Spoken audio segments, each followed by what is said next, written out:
With the Pixel 7a, Google is blurring the line between budget phones and flagship phones, and that's a good thing. On paper, the specs almost scream flagship.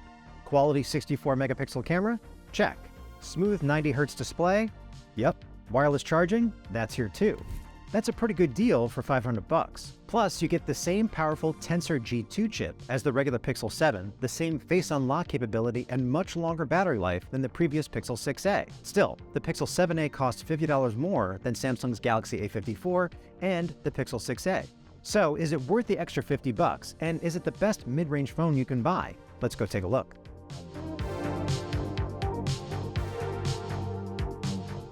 The Pixel 7a looks just like the Pixel 7, which is great because I like the prominent metal camera bar on the back. Yes, the rest of the back is plastic instead of glass, but this handset looks and feels premium.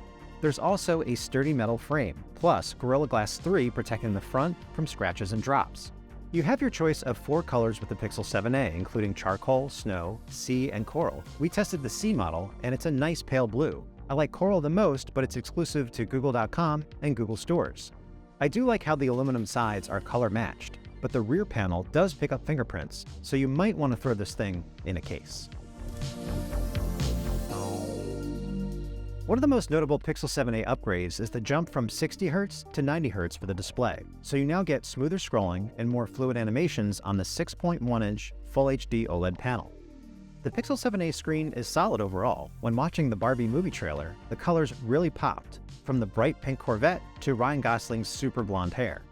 And our lab results were pretty impressive too, with the Pixel 7a reaching over 1000 nits of brightness when displaying HDR content. Google's phone registered 79% of the DCI-P3 color gamut, which is good but trails the 90% from the Galaxy A54, and the color accuracy score of 0.11 for the Pixel 7a is also not quite as good as the Samsung.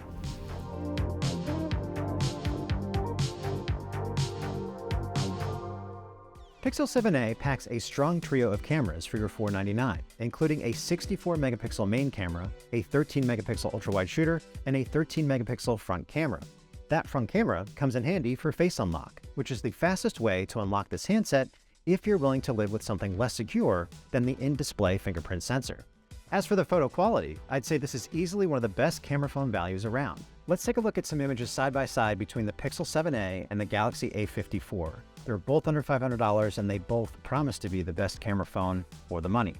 On the left-hand side and the right-hand side, you can see that we have this close-up shot at 2x digital zoom when it comes to this waffle. And I would say that the Pixel looks a little bit more delicious because if you look at the highlights and the chocolate sauce in particular, it's just a little bit sharper as we zoom in. So take a look on the left, take a look on the right, and you can see that it's just a little bit sharper on the right-hand side. And the same thing goes with the right side of the waffle itself. Next up, we have a photo of a lily taken in Bryant Park. And I would say this because the flower itself is a little bit more vibrant. So it really depends on what you're looking for. The brighter overall exposure or the flower that pops a little bit more. You make out a little bit more detail on the left. There's a little bit more contrast between the dark and the light areas. And then the center of the flower is a little bit more in focus. But again, because the color is a little bit more saturated on the right-hand side, I think this one pops a little bit more. So I would say it's almost a draw. All right, next up, we have a low light shot. And I think in this case, it's a pretty clear winner. As you can see, on the right-hand side, we have the Pixel 7a, and it's just a brighter overall image. And this, in this case, is this room with no lights on except for the window open in the background. And you can see that you can make out more details in the Godzilla figure on the left-hand side, and also a little bit more detail in the camera on the right.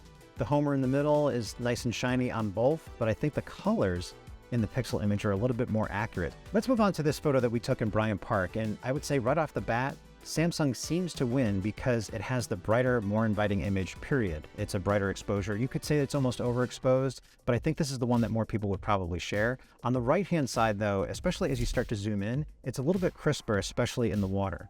So check this out. So you can see right here, the individual water droplets are almost easy to make out. On the left-hand side, as we start to zoom in, it's a little bit more jumbled together. And next up, we have a portrait shot of me. And I think if I had to choose a shot of myself, I might pick the one on the left at first, if I was just thinking about like the brighter overall image. But then when you start to think about the image quality and like the detail in my jacket, both jackets, a little bit chilly outside, I would have to give the nod to the Pixel. And you can also say that the color's a little bit richer and more vibrant. So it's a dimmer image, but I kind of like the skin tone is more natural too. So I would say the Samsung A54 is just a little bit too blown out. And I think Pixel gets a little bit of an edge just because it gets all the little details right. Okay, so are you ready for more me? I took a selfie with both the Pixel 7a and the Galaxy A54. And granted, the sun was coming in and out, but I would say the Samsung shot is a little bit more washed out, especially in my face. I think the skin tone is more natural on the right-hand side, which is the Pixel. And then if you start looking at my jacket and the threading there, you can make out a lot more detail over the Samsung. Here's a round where there's no competition at all, and that's because the Pixel 7a does not have a macro mode and it does not have a macro lens, whereas the Galaxy A54 does. So you can see in this close-up shot of the flower, you can make out a lot more detail in the petals on the left-hand side. And on the right, this is the closest that we could get.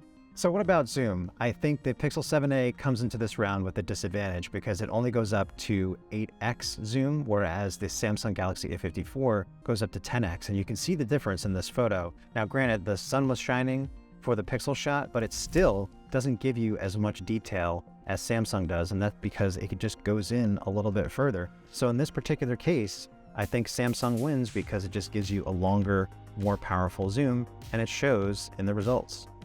In terms of video, the Pixel 7a delivers with the ability to shoot 4K at 60 frames per second. This footage captured at dusk of a pool looks bright, colorful, and clear, with plenty of detail in the rippling water as I push in.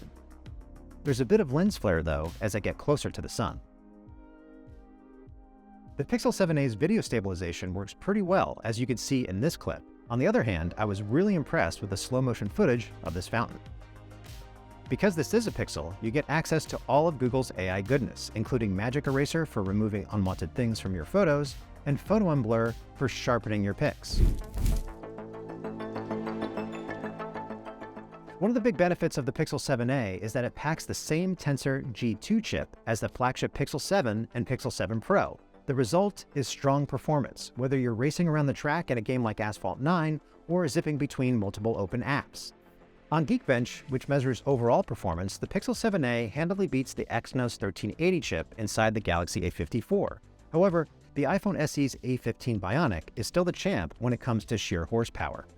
We also timed how long it takes to transcode a 4K video to 1080p in Adobe Premiere Rush, and the Pixel 7a took 56 seconds, again beating out the Galaxy A54 but losing out to the iPhone's blistering under 30-second time. The Pixel 7a has fairly strong graphics for the price too, reaching 41 frames per second in a 3D Mark Wildlife Unlimited test. Samsung's phone was way behind at 17 FPS, while the iPhone SE scored 50 frames per second. One of the major downsides of Google devices has always been battery life. The Pixel 6a was pretty underwhelming when compared to the competition, but the times are changing. The Pixel 7a boasts much longer battery life than its predecessor with its 4385 mAh battery, even though that's smaller than the Pixel 6a's battery. A lot of the credit goes to the more efficient Tensor G2 chip. On the Tom's Guide battery test, which involves continuous web surfing over 5G at 150 nits of screen brightness, the Pixel 7a lasted a very good 10 hours and 5 minutes over T-Mobile's network in 60 Hz mode. That's way better than the 6.5 hours the Pixel 6a turned in, though it's not as epic as the nearly 12 hours the Galaxy A54 managed with the same settings. The iPhone SE endured for only a little over 9 hours.